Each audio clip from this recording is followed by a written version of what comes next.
You're listening to the best of ITW, brought to you by Pop Guide and WikiLeaf. The new and deadly menace lurking behind closed doors.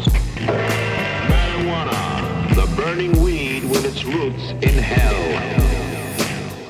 On this episode, ITW welcomes Part 1 with actor, comedian, advocate, musician, and icon, Tommy Chong.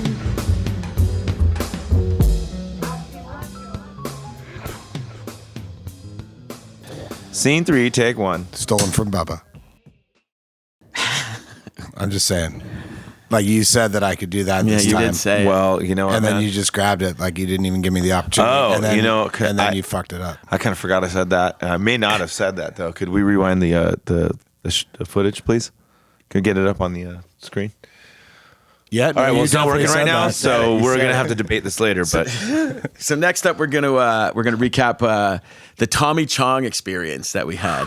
This is the biggest, honestly, this is the biggest bummer for me. And like, not only the interview, because the interview is amazing. Thank you. I listened to it. You guys absolutely slayed it. Thank you so much. But the story of how this interview happened is just like, it's so legendary. It's like one of those legendary people when he just showed up there. Oh yeah, fucking we didn't incredible. know. We Just didn't know. boop over the wall, and it was like Chong, like the character of Chong. So how we kind of got involved with these dudes is when I was working with Clint Young over at MMJ Cannabis, we did a Tommy Chong event at McMaster University, and we met him kind of briefly. We sponsored it, I should say we did it, and we kind of snuck our way in there, and there's a black market thing, and the university would not be stoked about that. But we got away with it, and he was super, super nice, and that's where we met Paris. And so Paris being Tommy Chong's son, and he kind of manages a bunch of it. I don't know how much, but a lot of the day-to-day. And so I messaged Paris trying to get him on the show because I thought it would be really interesting to have Tommy Chong's kid. Right? Like that would be I'd still like to do that interview. And he's like a surfer, super chill, and he fucks off all the time, but I guess he doesn't really like the attention. And so then it was kind of vague. And I'm like, we would be crazy if we didn't ask for your dad too. Yeah. And so it kind of got vague there. And then we were like, I don't know if this is going to happen. And we had told the High Times guys that it was. We told Capetta, and we're like, we haven't heard from anybody. Right? And we're like, and you're like, do you think Tommy Chong's coming? We're sitting around the house smoking weed. It's just me and F. I remember. You know, and we're like, we don't know. And then like, we talked to our friend John Capetta, who was later on the show too, in this session. But, and I'm like, we don't know what's happening. He's like, that's kind of the way it goes. You just don't know if it's going to show up.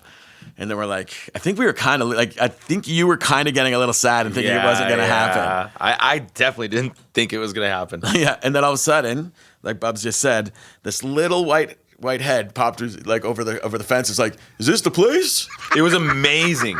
It was Chong, like the fucking out of a Chong movie. Yeah, Cheech and Chong movie. Yeah, came in all casual, just by himself, no entourage. He pulled in and parked like diagonal in the driveway so no one else could get in his fucking Tesla.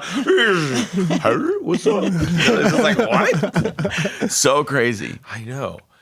And they came in and they smoked bongs with us for a bit, just a little bit. It was cool. And he's like, hey, did somebody got a little nip of a bong or something? Remember he said something like that? Yeah. And then we smoked weed with him. And then, you know, it's kind of a blur because it's so fucking crazy because he's so iconic. Like he's an actual fucking icon. Not just a weed icon, but like comedy icon, human music icon. Just an icon. It's pretty rad. It's pretty remarkable. Canadian legend too, no?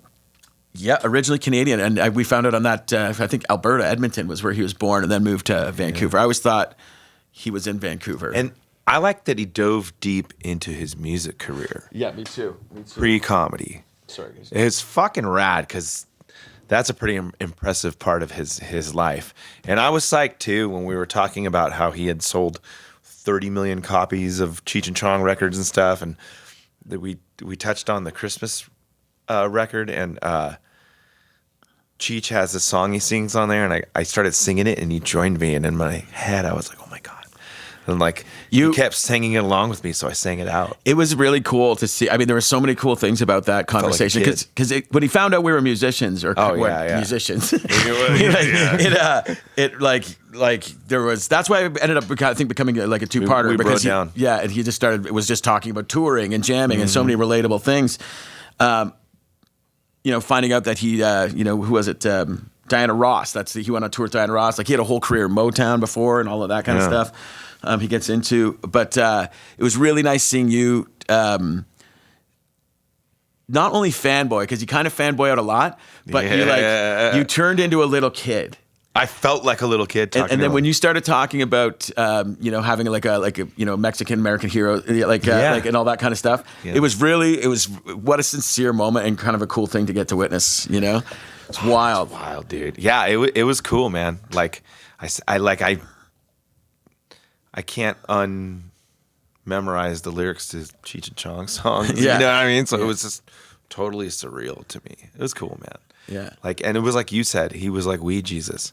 Like, dude, Weed Christ. Weed Christ, yeah. Because he is so calming. Like he's so he had an energy about him. Yeah. Like something about him just made you feel cool. Yeah. Everything's chill. Fucking and just no judgment or something. Like it's just, exactly. Like, it's wild. And you felt so comfortable and loose and just receptive to hearing his wisdom, and you quoted him earlier today where one of the greatest quotes I've ever heard in my life from him was, the great thing about weed is that... No, it was a kid, that quote comes from that show before. It was a kid asked him what the best thing about weed was. And he looked at the kid and he said, you don't have to do it. Yeah. Fucking amazing. Yeah, it means no one's forcing you to smoke weed. That's the best thing. And it's just kind of Chong, dude. Whoa, you know what I mean? That's How I'll never forget spending that time with him. Yeah, it's all like being in jail. Okay, yeah, like when you're doing a movie, you're basically incarcerated, right? Because they tell you what to wear, what to say, where to go, what to do, what to eat, where to sleep. Yeah. And then when to work the next day. And then if you get time off, they'll limit you. Okay, you got maybe you got the weekend off, but we might need you, so stay close. Right. And next thing you know, a year has gone by in your life. Wow. And so that's movies. And then touring is the same thing. Oh, touring, yeah. Touring, yeah. Okay, we're meeting. We got to be at the airport. Now we're at the hotel. You guys get these rooms, and we got sound check at a certain time. Yep. And And we're eating here. They want to do this. What do you guys want to do? And if you get any time off, it's like, oh, we'll go sightseeing. Nah, we'll stay in the room. Yeah, man. I try to see as much as I can. I am that guy in my group that I am up early and I'm looking everything I can. Oh, yeah. I got 5 hours to see the city. Run to the train station. Look at the map. Zentrum. That's the city center. Let's go. Yeah. And I get back in time for sound check. Yeah. I'm tired. Yeah, you're taking advantage of it. I'm trying. That's good. I'm really trying. But it's so easy to just stay in. Yeah, remember the Three Dog Night? Yeah, absolutely. Yeah. They were, one of them was a big junkie. And so everywhere they'd go, they'd stay in the room and black out the windows. What? Really? They'd be in Hawaii, black out the windows. Oh, man. And not move. What? You're just like, dude, in Hawaii. To each his own. Yeah, absolutely. Yeah. Absolutely. That's hilarious. Open up the window, sucker. Let me catch my breath. I know. That's Three Dog Night. Mama's told me not to come. I think Three Dog Night had more #1 singles than the Beatles. Than the Beatles. Yeah, they did. Yeah. They did. That's crazy. Then they broke up, and it was not a good breakup, and they splintered. Now there's Danny Hutton is the only. Oh, one of the only. There's two singers, Danny Hutton and Chuck Negro. Chuck Negro, and Chuck and Danny hate each other, of course. Mm-hmm. Floyd Sneed, the drummer, was my brother-in-law. Really? Yeah, I was married to his sister, my first marriage. What a trip. Yeah, Maxine.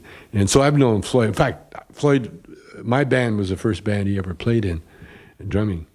And then he became this monster drummer and went down to L.A. and hit it big. And he's not doing too good now health-wise. He's got a little bit of problems, Yeah. But he's... So you know all those guys? You know all those guys?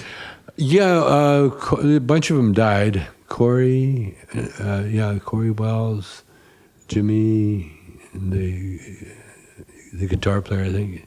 Yeah, they all passed. How many bands were you in? Because you started playing in Vancouver, Me? obviously, right? I was only in one band. He just kept changing the name all the time. We started out as the Shades. Oh, Okay. nice. Because we were all different colors. That's cool. And so we were the Calgary Shades. And we were the first R&B band in Canada, basically. Wow. That was before, right after Elvis. So you're from Calgary? I always thought you were from Yeah. Vancouver. Yeah. No.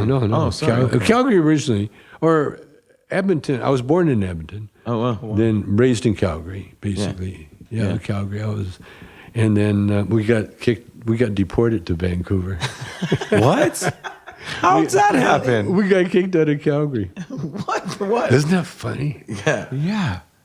I've always been socially conscious. Yeah. Being when I was really small, I was in an orphanage for a while because my dad came home from the war. He had some wounds. My mother had TB. She was in the TB ward. And so all the kids, my brother and my sister and I, we ended up in an orphanage, the Salvation Army home. And so that's when that's my first memory. Because I was about 5 years old, I guess, when I ended up in there. I was in the hospital too, and then when I got out of the hospital, I went right into the orphanage. And so I've always been surrounded by people, with no parents and, people of color, Native people. And that's what I grew up. And so that was my social consciousness. And so when I started a band, first of all, I started hanging with a rough crowd. And so I got in trouble. In Canada, they call it joyriding. Yeah, I know. Yeah. I know. I'm also Canadian. I've been getting picked on by these guys all day, especially this one. So it's nice to have a fellow Canadian, but I've been joyriding. Great. Yeah. They call car theft joyride. Because that's what it was. We'd Right. steal a car just to drive the piss out of it. Yeah, you weren't Leave it alone. maliciously Leave it on. stealing a Then walk car. away, Yeah. And so I was involved with that. So I got in trouble. And so then I went, we got arrested one day. It was funny. The car we stole, I never stole it. That's a story of my life. I've been incarcerated a couple of times for something I never did. But I just happened to be there. My buddy stole the car, and then the battery died on it. And so we were under the car trying to get it going again, and the cops pulled up. Oh, no. And so we ran, but the snow had just fallen, so the cops just followed our tracks till he knocked on the door, and both of us, we jumped into bed with our clothes on. And the cops just marched right in, opened the door, marched right in and got us, took us down to the station, locked us up. And so, and then it was like $100 fine or something like that. My dad come and we paid the fine, got out. And so when we started the band, by that time I had talked to the magistrate, the judge, because I was curious, because I was thinking, there's nothing for kids to do in Calgary. There was no activities, no club. There was a boys' club, but it was for younger kids, but nothing for teenagers. And so when we started our band, I started a teen club at the same time. Huh. And so the teen club, we rented the Legion Hall, because when you have an organization like that, you can rent venues. And so we rented the Legion Hall. And then we started playing rock and roll downtown Calgary at the Legion Hall. And so you can imagine Saturday night was packed. That's amazing. Packed. You couldn't breathe. There were so many people. But we had to stop at midnight because of the liquor laws. And so you got 1,000, about 1,000 teenagers converged, and now, boom, it stops at midnight. What are we going to do? And so, it was a mess for a while there. There'd be some girl babysitting somewhere. Hey, there's a party over here. And so 300 people go to where the girl was babysitting and then ravage the house and, just like crazy teenagers. And so the mayor and the chief of police called us into the mayor's office. And sat us down and said, we thought we were going to get, some kind of commendation for helping teenagers with something to do, give them something to do with their Saturday nights.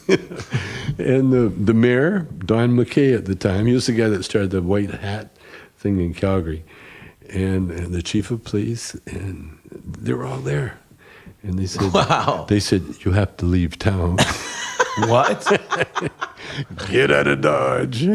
There was a time, like a lot of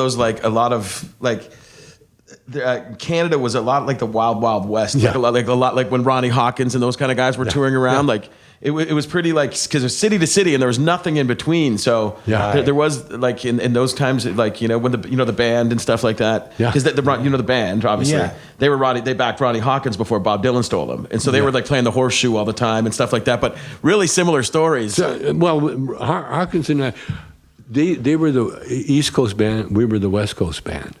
Oh, wow. And we knew about each other, just from people talking. But our band was mostly black, and very heavy into blues, rhythm and blues. And so wherever we went, we were groundbreakers, and we packed the joint. So when we got told to get out of town, we said, the drummer at the time was from Vancouver. He said, well, I can get us a gig in Vancouver. So, yeah, let's go to Vancouver. So we went to Vancouver, and for the most part, everybody stayed there. But then the band broke up, and then the same singer calls the same guys, only named the band different. Little Daddy and the Bachelors. Rebranded. Wow. Yeah. Little Daddy and the Bachelors. And none of us were bachelors. That's hilarious. That is, oh man, we had the best time. And we were actually the first kind of punk rock, because everybody in the band were we weren't just little skinny musicians, Yeah. Everyone had played hockey. Everyone had, like we were thugs, street fighters. Yeah. And so a lot of times, how word gets out when there's some tough guy. Yep. Well, they got to come down and check it out. Yeah. Well, the tough guys from Southwest Calgary heard about our band, and my brother was noted for being a very brawler, tough guy. And that's what tough guys do. Oh, you think you're tough? Huh? Okay, let's go. Let's go. Let's go do it. And my brother and the toughest guy in Southwest Calgary, in between intermission, they're out there duking it out. They're duking it out. And it's serious duking, too. They're like, Chuck Moran was his name. It was the Moran brothers. And he had just gotten out of jail. And when you're in jail in Canada, all you do is lift weights. Right. That's all you did. You just lift weights and get more buffed. And so he was buffed, and he was kind of beating the shit out of my brother. And so intermission was up. So I said, okay, time, hold it, break. And so I separated them, and we went back and played the rest of the gig. What? Yeah. Did they go back after? No. Nice. They both had respect. Oh, yeah. See, it was one of those kind of fights where they had to fight, but when any excuse to break it up because it was going nowhere, they were like equal.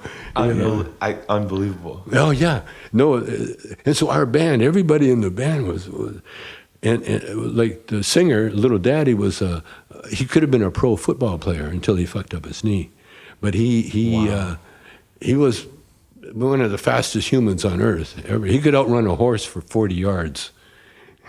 Wow. 40 yards, that's how fast he was. And he was a prospect for the NHL and all that. Yeah. But he messed up his knee, and he got into being a black singer. Oh, when I first met him, he was a black football player. So he had, the natural hair and everything else. But when he became a singer, he all of a sudden became like Wilson Pickett, with the conked hair and the moody guy. That's amazing. And Wes Henderson was a young kid, another black kid. He wasn't as tough as the rest of them. But my brother, I got my brother to play bass because we needed a car in the band. We never had a car. My brother had a car, and we needed a bass player.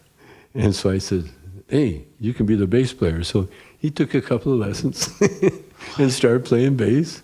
It wasn't bad. I had to show him where to put his fingers. That's amazing. He learned. And then we had a reunion like 50 years later, and we got on stage. I had to show him where to put his fingers. Same time, same again. That's great. But what a great band when I think about it. Now the sax player at the time, he was half black, and he was like 6 foot, maybe 2 or 3.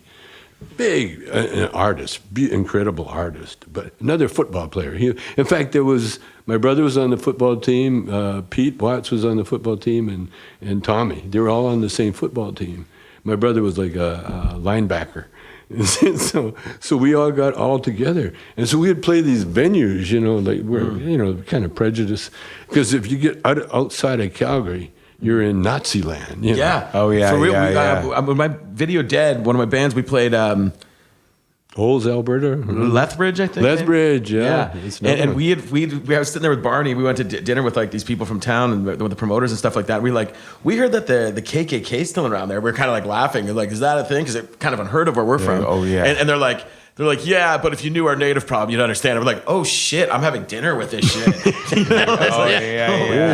Yeah, it's fucking sketchy. And we just quietly ate and they got the fuck out of there. But It's still hot out there. Our car broke down one time. We're coming home, and we never stop at these little towns between Calgary and Edmonton, Olds, Alberta, because they weren't on the highway. They had the highway was out here, and you had to drive another couple of miles to the town, but you could see the town. And so we went to the town, and Tommy was very dark. There was a group of ex-slaves that settled north of Edmonton, and the reason they wouldn't settle in Edmonton was that Edmonton wouldn't let them settle there. Oh, wow. They said, yeah, ex-slaves, you can come, but you had to go out of town. And so they were at a little place called Amber Valley. Okay. And they stayed there, and then Tommy, and there's so many other, Bernie Sneed, the drummer for Three Dog Night, his family's from that Amber Valley area. I didn't know that. Oh yeah, there's a enclave there in Halifax too, and New Brunswick. Was Three Dog Night Canadian? They weren't Canadian. Were Yeah. They were? Yeah, I had no idea. yeah. I didn't know that. Wow. Canadian, yeah. And so when we would play it, like, oh no, we're just walking. We're just middle of the day. And Tommy, like I say, it was very dark, and we're walking down the street. This lady come around the corner with bags of groceries, and she literally screamed. She looked at Tommy and screamed, and threw their bags in the air, and then just went running. And Tommy and I looked at each other. We thought, fuck, we got to get off the street here. Yeah, man. So we go into a pool room, and it's really dark, and then as your eyes get accustomed to the light, all these guys, all these like KKK guys looking at us, Holy fuck. But it's just ignorance, Yeah. They had no idea. They read know. that. They read stuff. Yeah. And if they ever met anybody that ever met Tommy or any of the band, and see how beautiful and how solid people they are, then they lose that. Some people never grow up around anyone different than them. That's what I'm saying. I remember this had to be like 1994 or something like that. I remember going to Louisiana for the first time, and I was in Lake Charles, and this dude's like, hey, you guys can come crash in my house, blah, blah, blah. Yeah, man, sick, Bring the band all back there, and this guy's little brother comes out of a room, and he looks at me, and I swear, he's like, this is 96. Are you a Mexican? And I said, yeah. And I'd never seen a Mexican before. You know what I mean? Not that long ago. So people don't grow up ever seeing someone different than themselves, And that was astonishing. And his nice brother said, oh, it's Latino American. And I was, no, man, it's cool. It's Mexican. Yeah. But it was just, Yeah. It's cool. I've never been someone's first. Well, when I met when I first met Cheech, that's exactly what I said. Are you a Mexican? Yeah, dude, yeah. And because he was faking it. We didn't know what he was. He was really straight, had short hair. He was into meditation, and he was getting out of the draft. And so he was changing his whole thing. Oh, Cheech, We didn't know he was Mexican. Didn't know he was Mexican till we went down to L.A. What? I swear to God. Where did you meet? Where did you guys meet? In Calgary. In Calgary? No, we met in Vancouver, but Cheech got, to get out of the draft, he ended up sneaking into Calgary. Wow. And he got landed immigrant status. Okay. Across the border there, out of Montana into Alberta, and then up to Calgary. And he lived at Brad Creek, Alberta, which is a little colony outside of Calgary, miles from where I grew up, literally. And he heard about me when he was there from the bands and everybody else. This Tom Chong from Calgary. He was in the band scene too. Well, Cheech was a singer. He would go to the folk clubs in L.A. here. But when he was up there, he was singing in a little in Brad Creek, a little bar, a little steakhouse. And oh man, he was when we met him, everybody, what is he? I don't know. Who cares? He's funny. He's funny. When we came down to L.A., now we're in L.A., and we got a gig. It was called the Irma Hotel on Van Nuys Boulevard in Reseda. And sorry to interrupt, you were coming down here just kind of gigging like you were in the other We're place? just trying to, we had teamed up. Oh, okay. See, up in Canada, we were a big improv group. We had topless dancers. They're actresses. And we had a lot of 4 girls and about 3 or 4 guys. It depends. 3 guys like me, David, and Cheech. And so when my brother fired us because we weren't making any money, because everybody quit. When we turned it into a theater, everybody started acting like it was a theater and counting their change and not spending money like the topless bar drunks do. Right. And so my brother said, this experiment is over. And so Cheech, everybody went back to doing what they were doing, and Cheech and I, we were the ones that had nothing else to do. And so we teamed up, and we did a couple of gigs in Vancouver. Comedy or comedy? Yeah. Strictly comedy. Well, we put a band together. Yeah, okay. That was the first thing we did, because I was always thinking, I'm a musician. I'll always have a band. And so the first thing we did, our first impulse, because he was a singer, I'm a guitar player, so we put a band together. But we went out and did comedy, and we couldn't get out of the comedy. Yeah. There was no reason to. Right. And so we did comedy. And the band, the bass player says, Tom Labin, he was from the blues something. Anyway, he says, so when's our next gig, boss? Never played a note. But we had quite a history. That's amazing. I gotta ask, because it's kind of the nature of the show, but what was your first time trying weed? Weed? Yeah.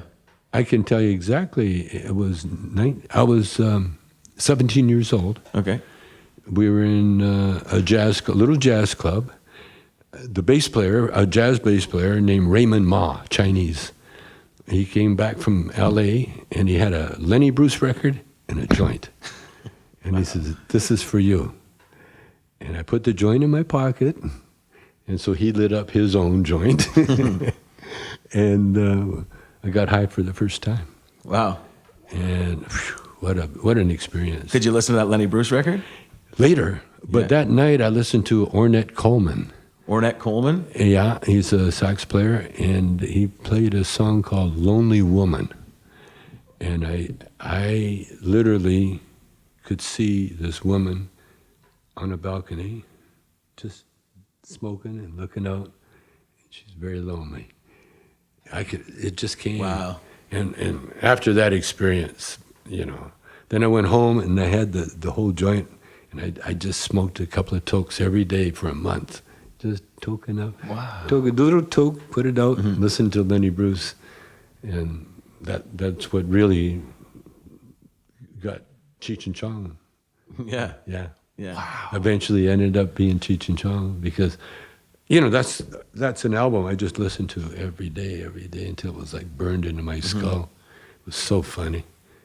I played it for my son, and he didn't laugh once. You had to be there. Yeah. Yeah. I can see the Cheech and Chong records. People playing them for their kids and go. Yeah, but I like. And I was just thinking, I was about to say comedy is subjective to the times because comedy does date itself, but your guys' stuff has standed the test of time. Pretty current. Yeah, it's pretty on remarkable. Point. Like, and a lot of the same issues are still going on. You guys kind of called it. Yeah, we did. Yeah. Here we are. Yeah. Even the immigration. Oh, absolutely. Big time. Yeah. I remember they were stopping long hairs from going into Mexico. Yeah. And Really? so we did a Mexican border guard. Alto. Yeah. Welcome to Mexico. Where are you going?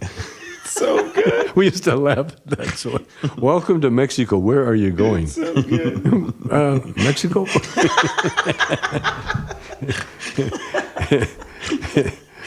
And then I acted like I was Jesus then. I'm going to see my children. And you have many children? Yes, I do. What are you, a rock star? Yes. That's amazing. Oh, we had so much fun with those records. That's so great. Yeah, Cheech and I, we just work. It was so simple because we just appear anywhere, and people laugh. And the next thing you know, we were doing the Troubadour. Wow. And they had Hootenanny night, folk singer. Like anybody, anybody could sign up and sing a song or Open mic. tell a joke, open mic, yeah. Yeah. But you had to be there at 9 o'clock in the morning to get in line so that you'd be first to go on 6th at showtime. And so we would get there at 9 o'clock and sit there all day in front of the Troubadour eating sunflower seeds. And then 6 o'clock would come and we'd sign up and we'd be the 6th act on the thing. And then we got so popular that they were phoning me and say, "Are you coming? Are you guys going to come down tonight?" And that's how popular we got. And then the industry took notice, and then Lou Adler was in the audience one night, and we heard about it, and then we signed a deal with them the next day. Wow. Yeah, it was rags to riches. Wow. Yeah, Really? we got. Sorry, go ahead. No, please. It's over. It seems like it's almost like, how did you take that? It seemed like overwhelming, Not really, because see, I had gone through the Motown experience. Right. That's my right. band had been discovered by Motown, so I went through that whole, that being discovered. So you were kind of prepared for it. Yeah, I was. That's cool. I was, and then being around comedians because all the clubs we played up in Canada, they always used to. A lot of clubs that we played were all black clubs, and they would always have MC and dancers and comedians, comics. More of a variety type setting. Yeah, total variety.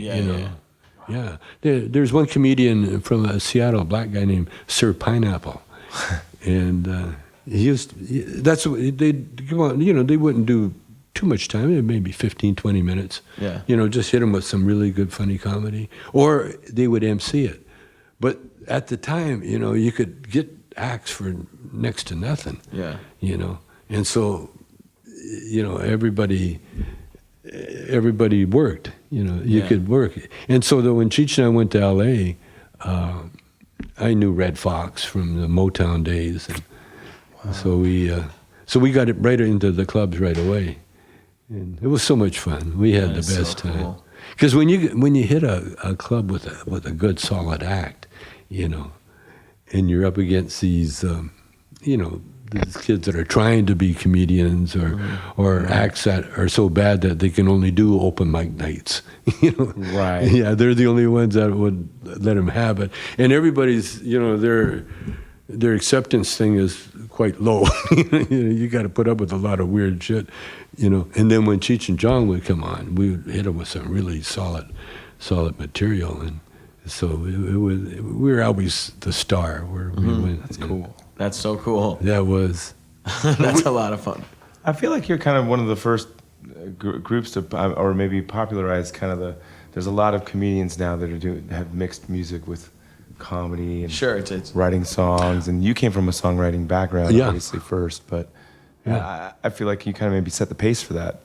Could be. There's like the Smothers Brothers, but the Smothers Brothers they played the straight drinking crowd, and they were cute. They're always cute. They couldn't get down and dirty. Yeah, they were Lenny more Bruce friendly. Lenny Bruce could get down and dirty. Lenny Bruce is great. Yeah. See, it was Lenny. See, Lenny was like the outlaw.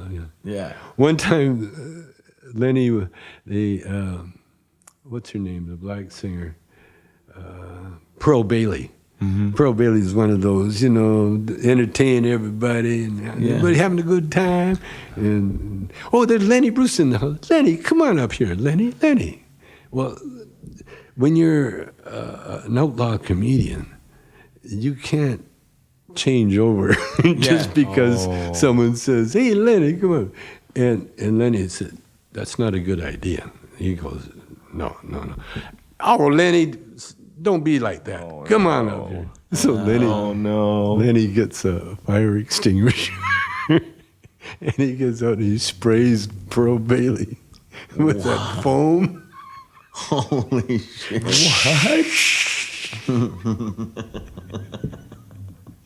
Fucked up her hair, her wardrobe, the show.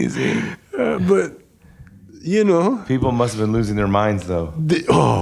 Well, the hardcores are on the floor laughing, they're dying. Yeah. And all the straight ones are Just in shock. See, that's Cheech and Chong. See, we had to keep doing that line, and so one of the only straight shows we were on was Dick Clark's Rate a Record.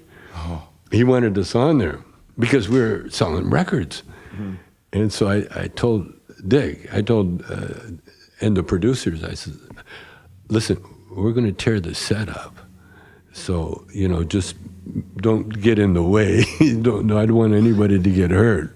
But when we write a record, there's going to be a lot of weird stuff going on. So just warn everybody, it's all part of the act, but don't get in the way so you get hurt, So the brought Cheech and Chong out to rate a record, and Cheech was like a little gang guy, hey, what's going on, man? And I come out like a biker, and I got a chain. And so they said, so what do you think of the record? Hey, man, okay, hey, Chong, what do you think of this record, man? I'll tell you what I think of this record, man. I take the chain and I just destroyed the whole set. What? Well, it's their most popular little thing from that show. Wow. From that year, Dick Clark. He played it every year. He loved it. He loved it because it was the first really ad-lib, tear up this thing. Then they had us on the Helen Reddy show. Same thing, because when they saw that, okay, we got to go on Helen Reddy. Right. And so we told Helen, we did a skit called The Dating Game. Remember the dating game? And so I told the actor next to me that I said, we're going to start fighting. So I said, don't fake it, fight back. I'm going to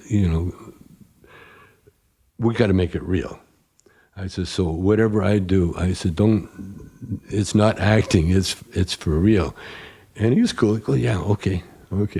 And so he started insulting Cheech, and he insulted Cheech. And Cheech was, there's three of us there, and Helen's the girl that we got to get. And so, so Cheech is Chicano. And so the guy goes, he said something rude about the Chicano, man. And I told him, hey, man, watch your mouth, man. And he goes, oh, yeah? Like, what are you going to do about it? So I grabbed him in a headlock, and I just flung his ass down. Yeah, you know the old kids, how you wrestle, you get a headlock. And if you squeeze hard enough, they're trying to get away, trying to get their head out. And so it's nice action, Yeah. And so we tore up that set again. That's and didn't tell amazing. anybody. We didn't tell too many people, just the ones that needed to know, So it was, and Cheech, in the meantime, while we're fighting, Cheech is over hitting on Helen Redding. Hey, baby. Really? Hey, baby, hey, go with me, man. You know, hey, I got a car, man. Hey, you're looking good. Hey. What? Yeah, I like that dress, man. What? Did it get hard to separate where like the Cheech and Chong humans ended and the comedy began at these points? Yeah, it did. And that's what kind of ended our career. What? Because Cheech he got serious. Yeah, he got serious, and he really wanted to be an actor. You know, he wanted to hang with Don Johnson, and you know, and he did. He did a hell of a job. Absolutely. You know? Yeah, and Spy Kids and everything else. But we played that, and now we're back. Kind of, you know, not as crazy. Yeah. You know, obviously. Although my wife opens, you know, Shelby. Because what happened, I got on the road by myself. After Cheech and I broke up, there was I didn't do anything for about a year or two. No, I shot a movie on my own. I shot a couple. And then it wasn't the same, you know, without Cheech. And so then I saw Dennis Miller live in Calgary. I mean, in Vancouver. Doing comedy, and so I went. So you headed back to Canada? Did you move back to Canada at that time? Oh, yeah, I was back and forth. Okay. You know, we had a house up there. You know, we got rich. I had a house in Vancouver, one in L.A. And so we went up to the L.A. house. I mean, the Vancouver house, and I was in Dennis Miller. I met Dennis because he's married to a Vancouver girl, and I said, you know, what are you up to? And he's well, I'm working the comedy room tomorrow. Which was, I think it was New Year's Eve. Anyway, I said, oh, shit, I want to go see it. So I went down there and I watched him and I got the bug. I got the bug. And I went back to see him and Dennis is pacing the floor and he said to me, do you still get nervous before you go on? And I have been on stage for, by that time, a couple of years. And, you know, never by myself, always with Cheech. Right. And I thought about it. I said, no. I guess I did no, we never got nervous because there was, you know, we were always tearing up something, so nothing to be nervous about. Everyone else was. Yeah, exactly. And they still are. Yeah. We were on the Colbert Show just recently, and they wouldn't have us as guests. What? They had us as satellite. We're in the same studio. What? Same set. And they sat Cheech and I down, and like we were a satellite. Like, in other words, that's ridiculous. They put us in jail. Why? What was because they wanted to make sure that nothing weird happened? They saw what? That's disappointing with the Colbert Show because he seemed like he would be fucking with it. Yeah, well, you know, they're just very. You know, they got burned too many times. You know? Yeah, that's coming from the network. I'm sure at that point. Bobcat, yeah, for sure. Yeah. Bobcat burned them. You know, and Bobcat set Jay Leno's couch on fire, and you know, Robin Williams, you couldn't control him, or Jim Carrey, and all those guys. You know, you can't control them.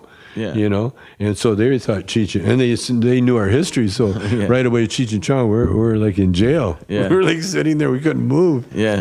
Wow, it's you know, everyone gets you sidetracked, but it's funny. The late night comedy thing is just something that I'm just kind of really into. I think the HBO movie that was about the Letterman-Leno thing a long time ago got me into it, and I really got into old Letterman stuff. And it's funny that you say that because at that time, when Letterman was younger, he was kind of the guy still leading the charge. There's like stuff that he was like throwing watermelons off the roof of fucking NBC or CBS or whatever. I think it was NBC, right? It's pretty. Comedy was so much different then. Yeah. It was like a lot more renegade, and especially like the late 70s, like 80s, and or like 70s through 80s. Yeah. Well, the big revolution was going on from the 60s on. Right. Yeah. So even 60s. Yeah. Remember, you know, like the 70s was all riots.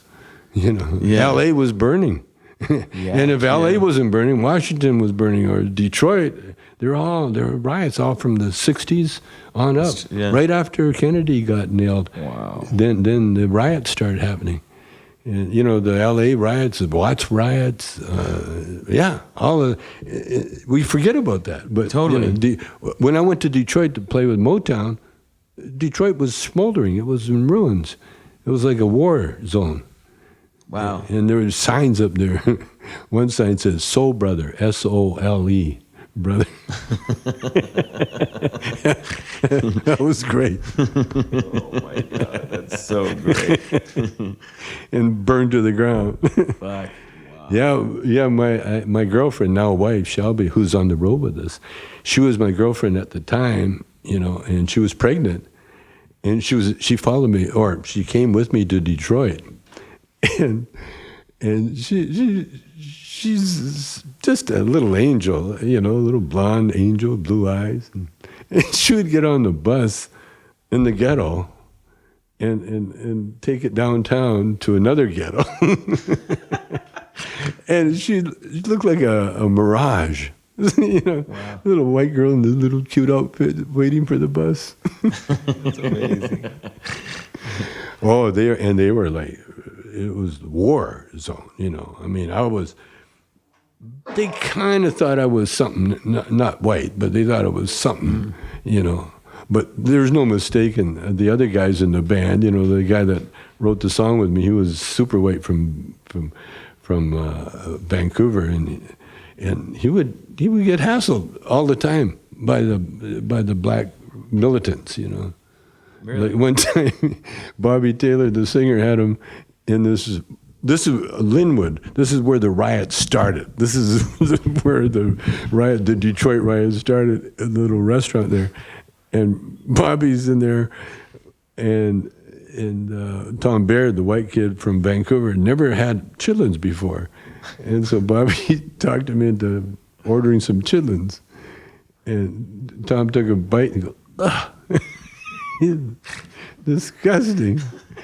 And these black guys sitting at the other table said, you're going to eat every one of those motherfuckers. Oh, man. Wow. And then Bobby pulled out his gun and said, Tom, you don't have to eat shit, man. Oh, wow. Actually, that's what you were eating. Wow. Yeah. It got gnarly. It got gnarly. Yeah. Oh yeah. We got discovered as a black band in Vancouver. Barry Gordy, Diana Ross saw us first, and she loved the group. And then she phoned Barry, who she was having an affair with. So Barry flew down to see her and the band. He loved us, signed us up right away. And then he forgot about us. And so we had to make our way, because Bobby Taylor, he's an old pro. And so he knew right away, when you get signed like that, you got to follow the guy until you get paid, you can just follow him around wherever he goes. And so we gigged our way to Detroit. But we started off with when we got discovered, it was a black band. And so everybody was all happy we got discovered. So the organ player, Leroy, and the drummer, Freddie Miller, were from Portland. So they wanted to go home for the holidays, and tell everybody, we got signed with Motown. So crazy. Yeah, so they go across the border. They forgot that they had to sneak into Canada. And so they go across the border. They think, oh, we're with Motown now. And so coming back to Canada, they said, yeah, we're with Motown. And they said, well, let me see your visas. Let me see your work permit. Let me see your ID. Well, who are you? Before, you just flashed ID and you just got in. You're a tourist, you got in. But now they wanted to know who you are. Well, Freddie had a record.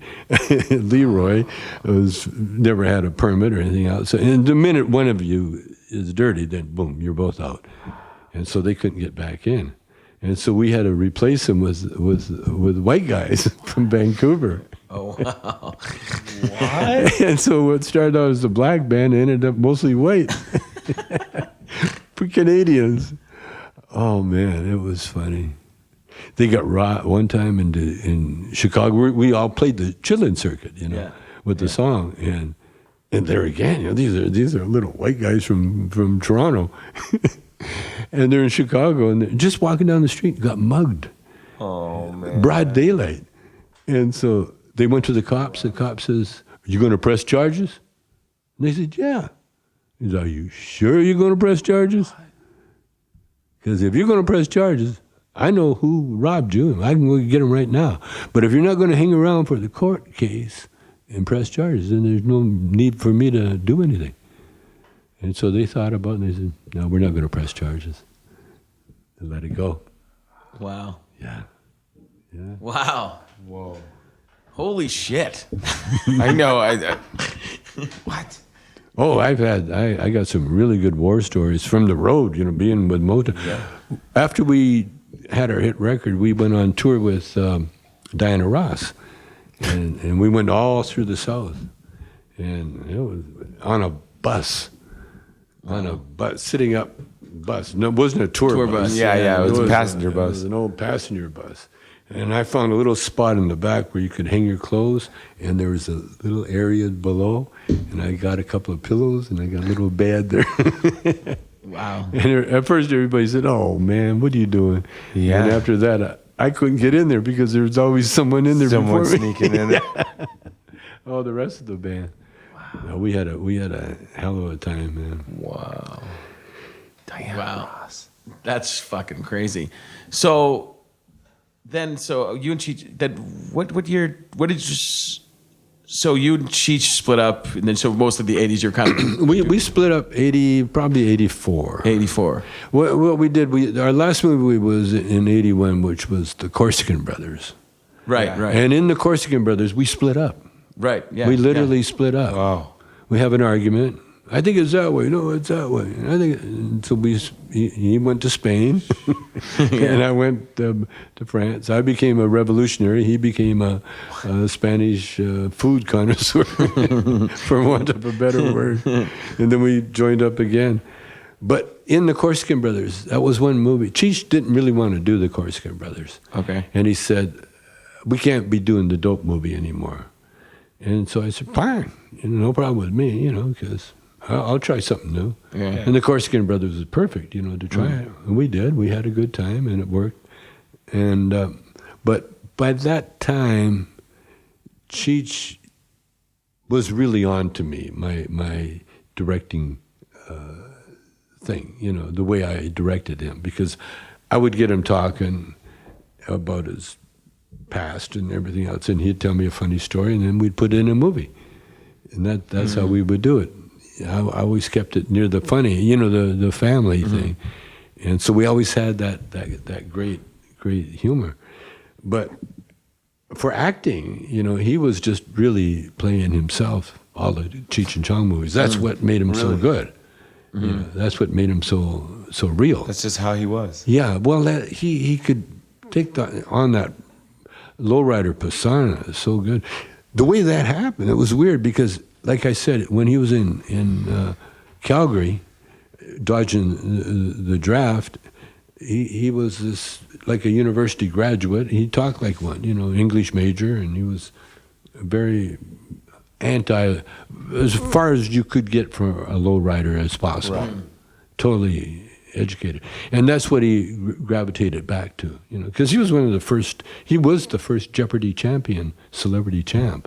That's how good he was, Really? Yeah, the first one. He beat Anderson Cooper.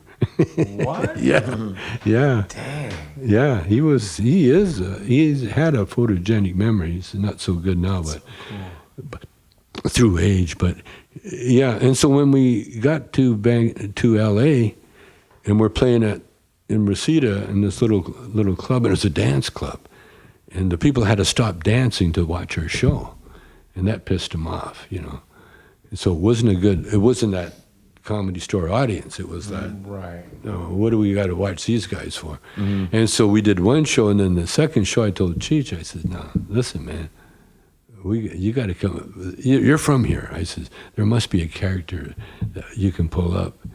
And just the night before that, we were standing outside, and this lowrider pulled up, and he goes, "Hey, man, you can tell us how to get to Van Nuys?"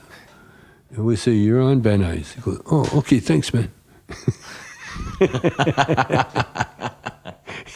And he drove amazing. off. And he drove off. And so Cheech, that's his character.